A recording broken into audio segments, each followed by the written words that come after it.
Sheriff Clarke, what do you think about Texas, coming to Texas today? First of all, I love Texas. You know what they say, everything's bigger in Texas, and God bless Texas. My heart is always here. I had family that lived here. Actually, I had an uncle that played with the Dallas Cowboys from 1960 to 1967. So I've been here as a kid growing up and, watching the Texas way. And as time grew on, I always loved that cowboy look, which I carry today. But really what this is about here, Crime Stoppers is a great organization, a great resource and tool for law enforcement when, people are being sought. It's like trying to find a needle in a haystack. And it would be a drain on law enforcement resources to look for everybody, the dangerous individuals, who need to be taken into custody for the protection of the community. So between that and some of the other service programs that they offer, what a thing that they have going on here. Look, our country's upside down right now with crime and violence taking a headline, if you will, out of people's daily lives and what's going on. It's starting to impact more than just, people in certain areas, the poor and minority areas. It's become a big thing in this presidential campaign. Law enforcement officers have been under assault. There's been a war that's been declared on the American police officer. We've had 4 law enforcement officers killed just in the last 7 days. It's just one of those tough times, but we've been through this before as a community. I'm talking about the law enforcement community. We'll circle the wagons, we'll keep fighting back because this really isn't about us. All right, we're not looking for sympathy or pity. We just need the support of the political class. We already have the support of the overwhelming majority of law-abiding people in our communities, but we need public support for what we do because we don't live in a perfect world. All right, the law enforcement officers, sometimes mistakes are made. All right, we accept that. That's the risk that's involved in this. This is a high-risk proposition that we're engaged in. So when those things happen that are, truly mistakes, or if somebody steps outside the code of honor that we set up for law enforcement officers, we need to deal with that, and we have dealt with that, and we will continue to deal with that.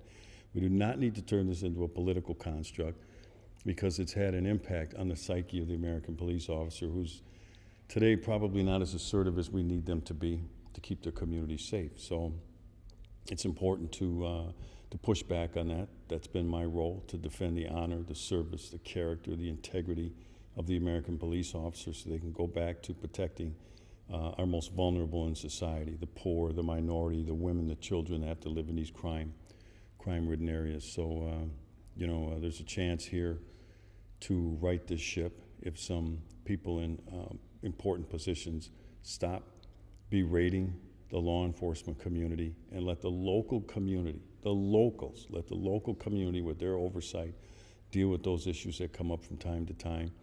And once that happens, because we've been through this before, in the 60s, war was declared on the American police officer.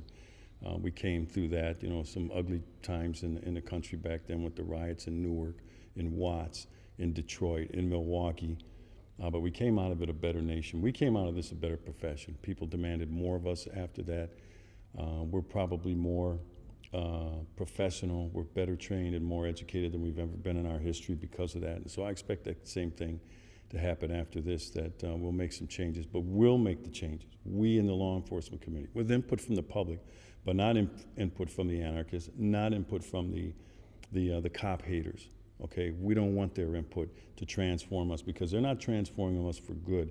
They're transforming us into something that we're not, so that they can continue this assault on the rule of law in the United States of America.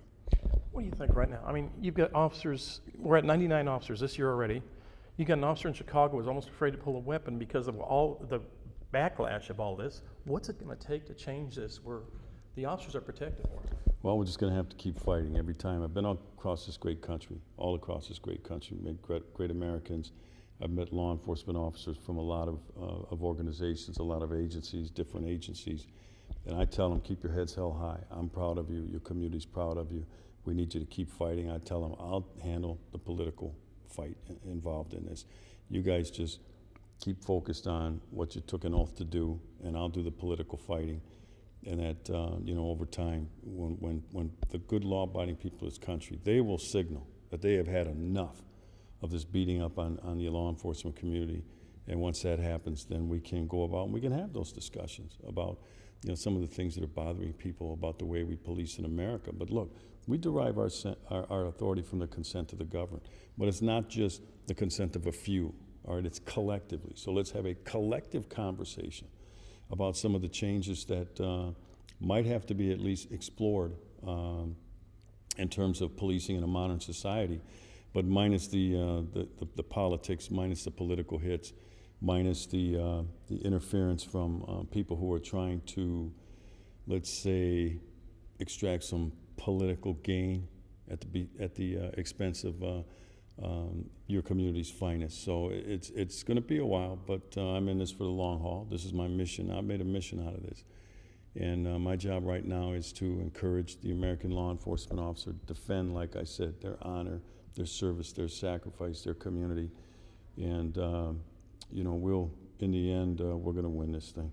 What do you say to these youngsters thinking about law enforcement now, kind of looking the other way, thinking, oh my gosh, there's too many deaths, too many injuries, spouses keeping them away from it. What do you do to get officers back in the field again? I mean, get officers to come on board with you all. Sure. And, you know, that's some of the long-term damage. This continued berating of this profession is going to have long-term implications on our ability to recruit good people. We don't want to have to lower our standards to do that, to take people into this profession who aren't a good fit just to fill a slot. Agencies have done that when they've done mass hiring, and it has been a disaster. You have to be selective. You know, we're kind of like the Marines, you know, the few, the proud, the police. Not everybody's a good fit. So what we have to do is defend the profession, okay? And I believe that people considering this, you know, as a potential future career, will see that people are willing to fight for this. They'll see the role that we play in this democratic society we live in, and realize that it's not going to be easy. It wasn't when it was sold to me 38 years ago. Nobody said this was going to be easy. Okay, I knew the dangers involved in it. I knew the risks, but I was willing to do it to make my community a safer place. I still believe that there are enough people in these communities that still have that sort of inner being. You know, they want to serve people. That's what I do. I serve people. I want to make my community a better and a safer place. And there are still people in these communities that have that kind of spirit. But, you know, it'll make it difficult. But, you know, life's difficult. So, you know, we deal with these obstacles. We overcome obstacles, and I'm sure we'll overcome this. You mentioned back, no, it was 67, Milwaukee had the riots. There were quite 120 different cities, I think, had riots. How do you equate those with what's happening now? I mean, back then it was housing and police brutality. I think that's what they're claiming back then.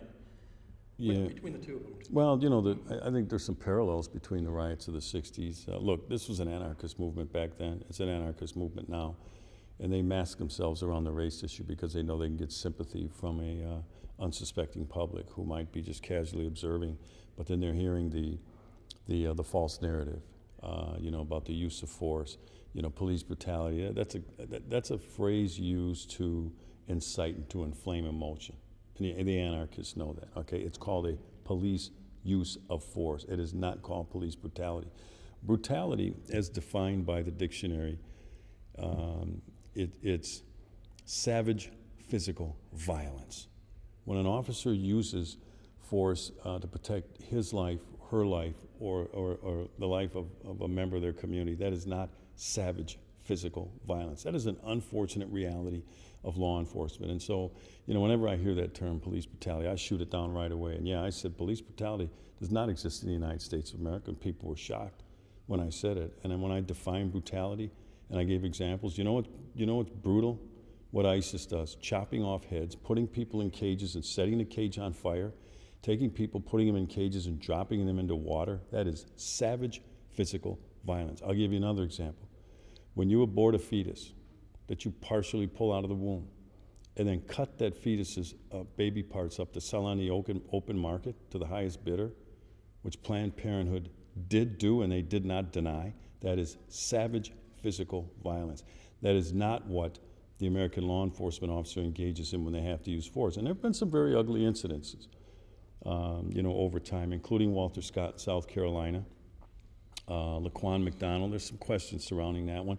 But I want the local communities to figure that out. But let me tell you about at least the Walter Scott situation.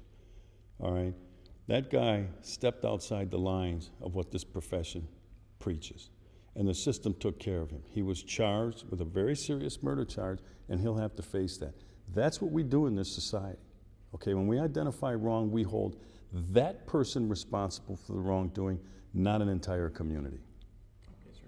What about right now, the Black Lives Matter? You're getting a lot of that, a lot of blaming on officers, but yet, I know in Houston alone the past 2 weeks, I've made 8 homicides and all black on black.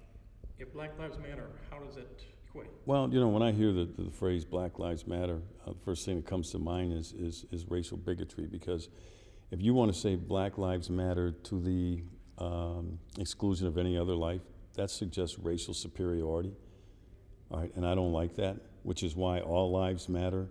So when I hear that, and what I've seen, okay, and I'm not going to paint a broad brush, but what I've seen, because this is an anarchist movement anyway that has masked themselves around this, but I see a hateful ideology, okay? I see a broad brush being painted about an entire law enforcement community, which you know, if we did that, when I say we in this community with somebody else, if we said all blacks were criminals, can you imagine the uproar? And it would be true. We'd look and go, what the hell are you talking about? Why are you going to paint a broad brush? But yet Black Lives Matter comes along and paints this broad brush, you know, this scandalous broad stroke about the character of the American law enforcement officer. And so they're not a force for good. You know, I'm not fooled by them.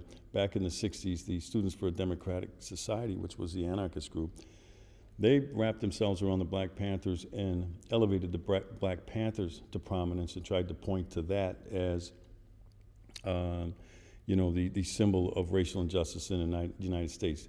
They're smarter this time. They didn't take a revolutionary group like the Black Panthers.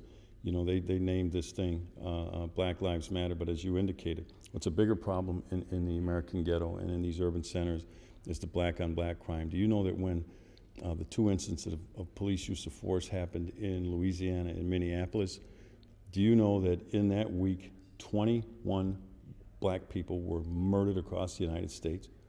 But did you ever hear of that? No, but you heard about the 2 police incidents, didn't you? Okay, we got to look at all this stuff. But if we want to talk about in terms of ranking of what's a bigger problem, let's deal with all the problems. But you have to rank them, because you can't deal with all of them at the same time. You want to deal with the most important problems first and then work your way down.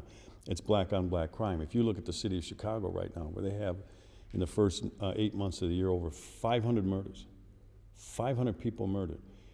In Afghanistan, since the start of President Obama's second term in 2013, in Afghanistan, a war zone, right? 275 coalition forces killed in 3 years. And in 8 months of 2016, over 500 people murdered in the city of Chicago. That's a big problem. 80% of those 500 were black. They've had over 3,000 people hit by gunfire in the city of Chicago in the first 8 months of the year. That is a huge problem. Let's deal with the big problems. We don't ignore the other ones, but let's deal with those first, because if black lives truly matter, that's where the protest would be about the black on black violence. These individuals would be in Chicago right now. And here's another thing that I find interesting, you know, as well. There's really only one governmental group in the United States of America that truly believes that black lives matter. And it's the American police officer who puts a uniform on and goes out into their community every day to help protect and serve who? Good, law-abiding black people. Thank you, sir. You're welcome. Appreciate it. Sheriff, what's your, okay. Okay, go ahead. Look, in order to affect public policy change in the United States of America, you have to have public sentiment on your side. And in order to do that, you have to build a critical mass, all right? But some of the behavior being engaged in by Black Lives Matter, you know, with the riots in Ferguson and Baltimore and Milwaukee, in some other cities, they're turning the public off, and so they'll never get the public's sympathy or support, and so the change will never happen. So if they claim they're trying to affect change, they're going about it the wrong way.